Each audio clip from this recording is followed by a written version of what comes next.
आप जानते हैं क्यों क्रिश्चियन लोग आज कंफ्यूज रहते हैं, क्यों ऐसी स्टेट में रहते हैं जहां उनको ये नहीं मालूम कि मुझे अपनी लाइफ में क्या करना है। जल्दी निराश हो जाते हैं, डिस्करेज हो जाते हैं, क्योंकि उन्हें ये मालूम नहीं कि मुझे क्या करना है। ना तो उनको अगुवाई मिलती है।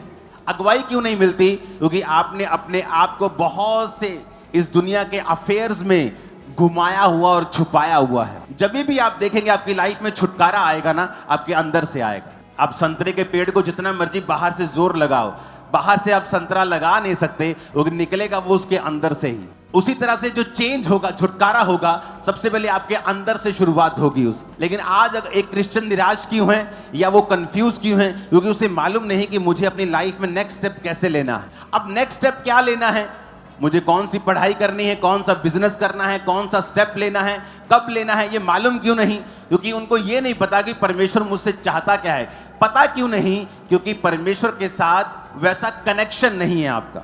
आप हैं उसके बेटे और बेटियां, आप स्वर्ग में भी चले जाएंगे, लेकिन धरती के ऊपर सक्सेसफुल होने के लिए आपको रोज परमेश्वर के साथ सहभागिता रखनी पड़ती है।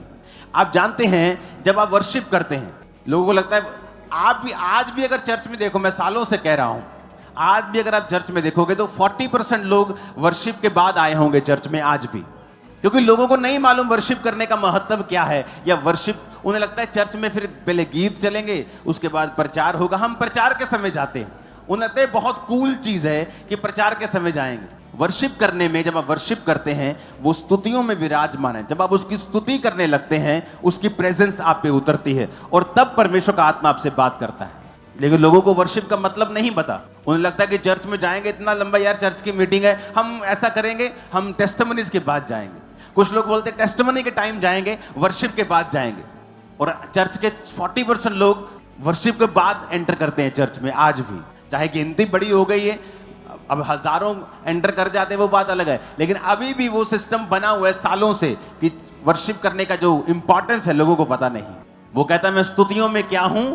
विराजमान। परमेश्वर स्तुतियों के बीच में विराजमान है। जब आप स्तुति करते हैं, प्रभु की उपस्थिति आपकी लाइफ में आती है, वो आपसे बात करती है, आपको छुड़ाती है, कंफ्यूजन खत्म होती है, वो धीरे धीरे आपको गाइड करने लगता है। आपको प्रैक्टिस करनी पड़ती है।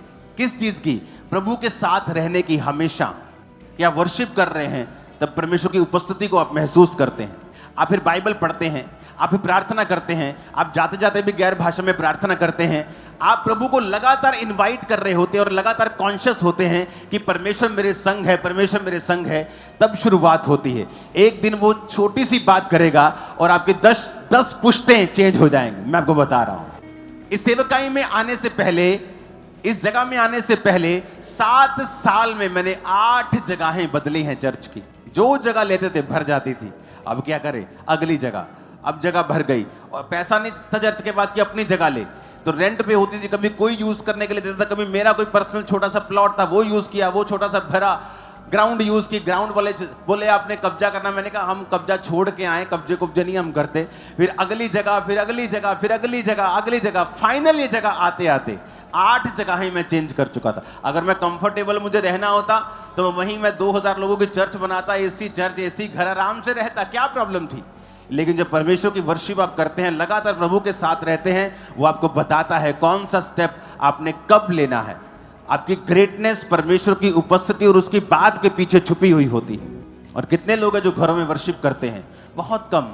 या आप रसोई में खाना बना रहे हैं और वर्शिप कर रहे हैं, जब बाइबल के सामने हम जाते हैं ऐसा लगता है कि पूरा फेस कालक से भरा हुआ है। क्योंकि वचन कहता है, परमेश्वर का वचन है ना, वो मिरर है, वो आईना है, वो आईना दिखाता है कि तुम कहां स्टैंड करते हो। कई बार मैं अपने प्रेयर रूम में जाता हूं और जो मैं वर्शिप करने लगता हूं, मैं लगातार वर्शिप करता हूं 2 घंटे।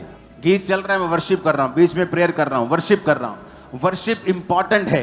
जब आप प्रभु की आराधना करते हैं, वो स्तुतियों के बीच में विराजमान है, बाइबल कहती है। इन छुटकारों के हफ्तों में जो आज से शुरू होगा, आपको ये बातें आज से लिख कर रखनी है। वर्शिप करने की आदत डालनी है, बाइबल पढ़ने की आदत डालनी है, विरोध में हटना नहीं है, क्योंकि छुटकारा नजदीक है।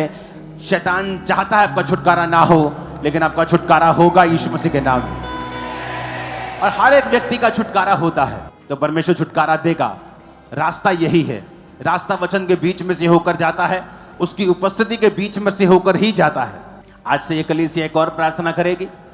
सभी स्टेट्स के लिए, इंडिया की सारी स्टेट्स के लिए जहां जहां परसिक्यूशन हो रही है, क्रिश्चियन लोगों की बहुत सताव हो रहा है, आप उन स्टेट्स के लिए, वो स्टेट्स के सारे सरकारों के लिए आप लोग प्रार्थना करेंगे।